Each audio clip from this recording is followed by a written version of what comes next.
I feel bad for Canelo because Canelo is not the ducking type.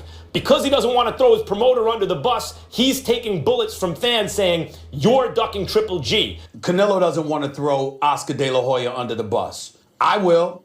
Oscar De La Hoya right now looks like a flaming hypocrite. The bottom line is Triple G wanted this fight for a long time, but his promoter doesn't want to take that risk against Triple G, a man that most consider the baddest man on the planet.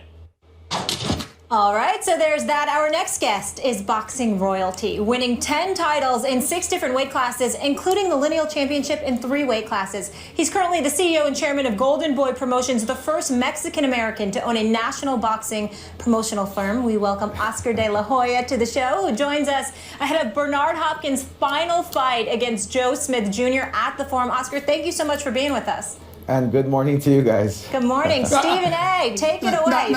Now, Oscar, you know I love you. We'll get into why I got on you being a hypocrite about the Canelo Triple G, but you know I love you. We'll get to that just a little bit, but one of the biggest reasons, I got to do you some justice because, look, I'm personal friends with Bernard Hopkins. He and I go back almost 20 years. To me, I want you to talk about this fight, what it means to him, what it should mean to the rest of us, because he's fighting at age 50 for crying out loud. Right. I don't like it, but he wanted to do it. How do you feel about this, Oscar? Well, I mean, first of all, it was an honor stepping inside the ring with a legend like Bernard Hopkins. I mean, even though I got stopped in the 9th round, it was an honor. And promoting him, being a partner at Golden Boy Promotions, it really is a pleasure. But 51 years old, his opponent is half his age. He's a dangerous opponent, but I believe Hopkins can still do it because he takes care of himself. He's a real, true athlete. He's the epitome of what an athlete should be. He doesn't smoke, doesn't drink. He goes to sleep at 9 o'clock, wakes up at 6 a.m. He's working out every single day, so he can afford to be a fighter at this age. Oscar, I want to get to the Triple G Canelo stuff quickly.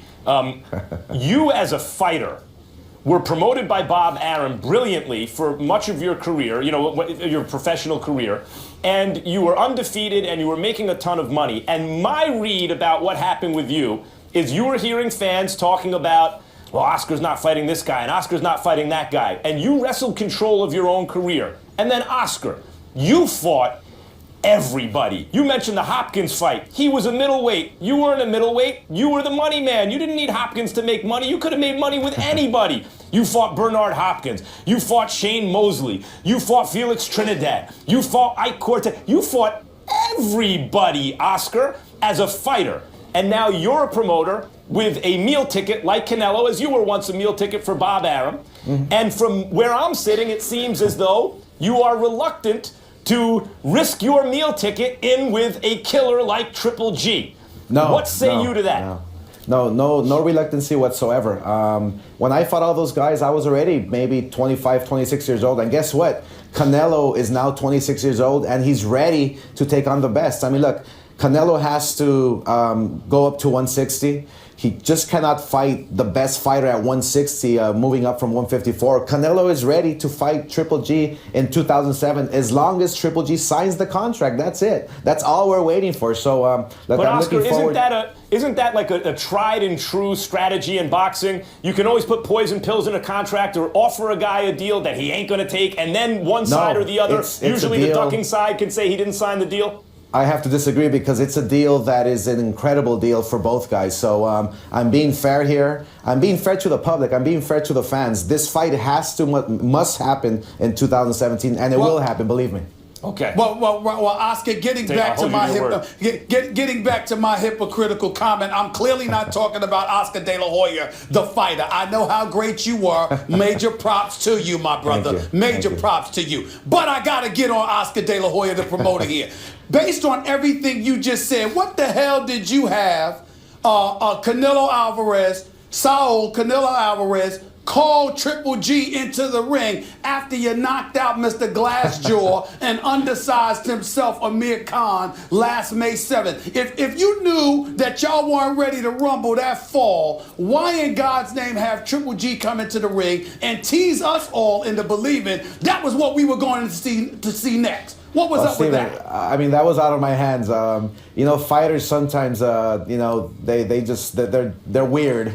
That's the bottom line. And you know, it was out of my hands. And look, but I'll tell you one thing. And this is. I mean, I can say this in the court of law. And this is the truth that in 2017.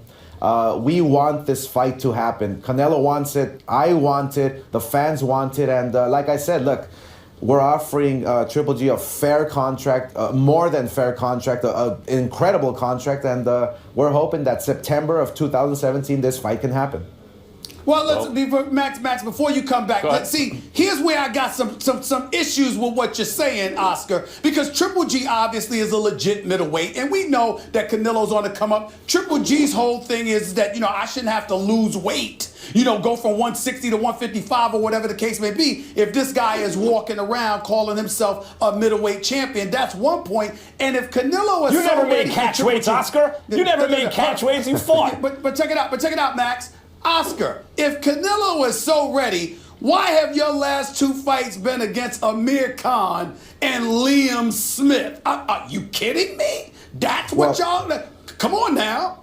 Yeah, I mean, look, Canelo truly is a 54-pounder. I mean, he is. He can make the weight with no problem. And Canelo and I and the team has decided that for 2017, he will move up to middleweight, full-fledged middleweight, and fight the middleweight champions of the world, and that's including Triple G.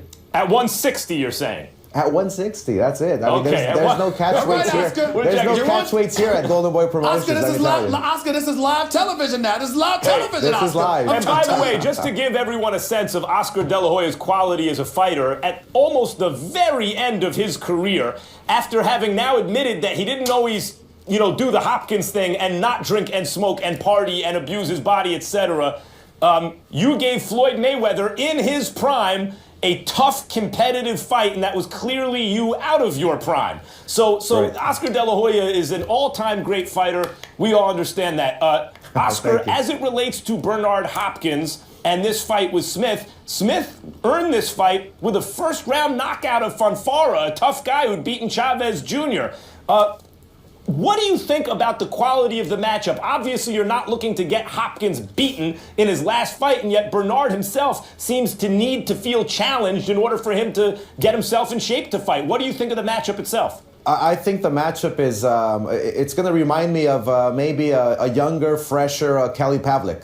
Bernard Hopkins is a fighter who knows how to dissect you. He knows how to take you apart and finish the fight in the later rounds. I think Bernard Hopkins is going to have a great time in there. I mean, who knows? Maybe I'm wrong. Joe Smith is a very durable, tough guy from the East Coast, All-American, who's going to go out there and do his very best. But he does have power. He does have skill, and he's here to win. So it's going to be a tough fight for both guys. But I think Bernard Hopkins, his ring generalship, his skill, his experience, I think it's going to overtake the young Joe Smith. Well, I love that Kelly Pavlik analogy, Oscar, because I used to love Kelly Pavlik. As right. I don't know what the hell has happened to him, but I will say this to you: are you going to encourage Bernard Hopkins to keep his word and make sure this is his last fight? Because I really don't like the fact that a 51-year-old dude, as great as I know my man Bernard Hopkins is, I don't like the idea that a 51-year-old dude is in with any kind of young lion in the sport of boxing. Are you going to encourage this man to retire to keep his word and make sure this is his last fight? I'm convinced this is his last fight, and believe me, look, we already have the Bernard Hopkins grilling machine for him when he retires. So just like George Foreman. So this is his last one. We're hoping it's his last one, but I really do believe him. He's working hard. He's out there, exposing himself to the world. He's a new man. He's a changed man. He's a man of that's very positive. He's a influential man. I believe that Bernard Hopkins is bigger than boxing. I believe that Bernard Hopkins, once he's done and retired, I believe he's going to have such an inspirational story where he can just be bigger than the sport. Hey, Oscar, real quick before you go, I just want to say that as a fighter, you oftentimes put competition and glory and your legacy ahead and really serving the boxing fans ahead of your own business interests at times. I mean, that's true. I mentioned the Hopkins fight, and I hope as a promoter, and you've done an amazing job. I never thought you would be as successful as you are and would have stuck to it through all the ups and downs, and you have. What you've done with Golden Boy is very impressive. Thank you. I want to tell you right now that I hope that as a promoter, you live up to that legacy that you set as a fighter, and whatever the business interests are, you make that Triple G and Canelo fight happen in 2017. I guarantee it. I guarantee it, and I will put my promoter's license on the line. That's what I wanted to hear, Oscar. I wanted to make sure that we ended this segment with you promising boxing fans we will see Triple G versus Canelo Alvarez in 2017. Do I have your word on that, sir? You have my word, and Canelo is not afraid of Triple G. September, we're hoping he signs the contract, and it will happen.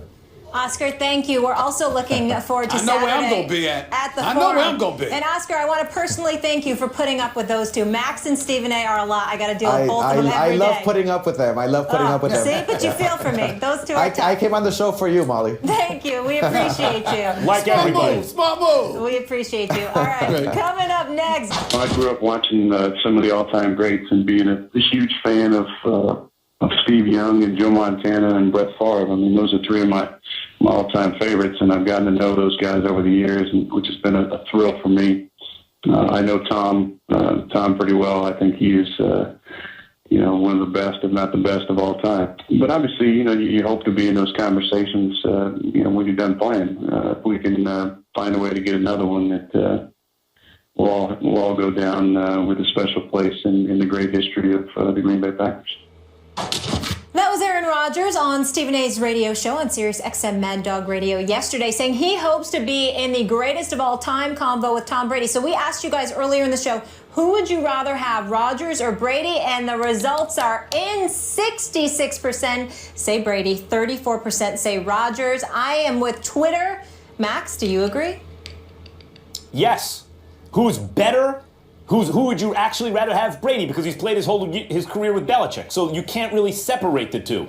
Rodgers is better, more talented, however you want to put it. If Belichick had Rodgers, the Patriots would be better. If Green Bay had Brady, Green Bay would be worse. If you switch teams, the Rodgers team gets better. He's better. But because of the fact that Aaron Rodgers doesn't have Belichick and Brady does, Brady has a better resume, and I consider Brady, in fact, the greatest quarterback of all time. And if that seems like I'm contradicting myself, the analogy... Who would you rather have? The analogy I'd use is two equally bright students. One goes to community college, the other goes to Harvard. At the end of by the time they graduate, the kid from Harvard, even if he wasn't equally as bright, he was a little duller, the kid from Harvard compounds his advantages and winds up the guy you would rather have. And so in that sense...